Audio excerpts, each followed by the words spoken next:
Now that we've covered what biostatistics is and how to think about data, let's talk about the tools we'll use in this course.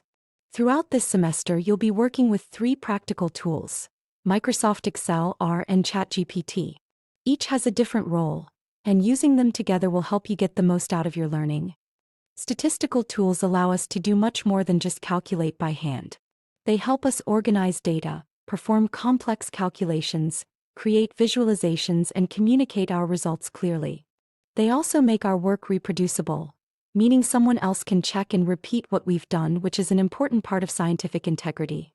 In this course, you'll get hands-on with 3 key tools that are widely used in both education and professional practice.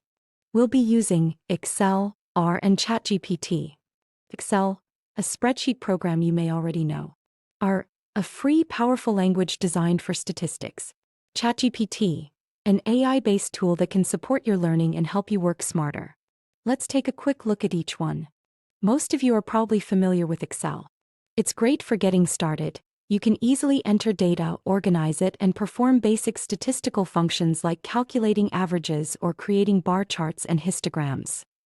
Excel is user-friendly and accessible, but it does have some limitations. For more advanced analyses or when you need reproducibility, you'll want something more powerful, which brings us to R.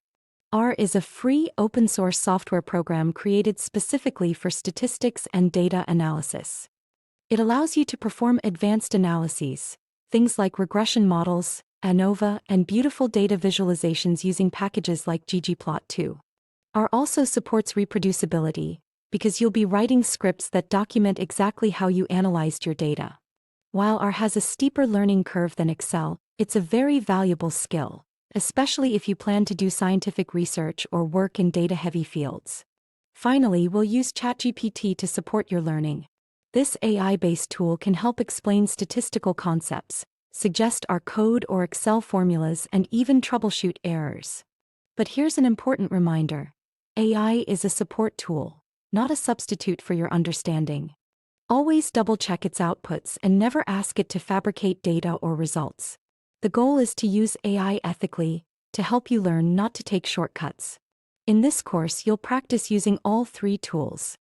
Excel, for basic analysis, cleaning, and visualization. R, for more advanced tests and reproducible reporting. ChatGPT, for learning support and occasional help writing code or solving problems. By the end of the semester, you'll be comfortable using the right tool for the job. Remember, these tools help you work faster and more effectively, but they don't replace your understanding. Throughout this course, we'll combine their strengths so you can build real skills in data analysis and scientific communication. In our next section, we'll start working hands-on with data, so get ready.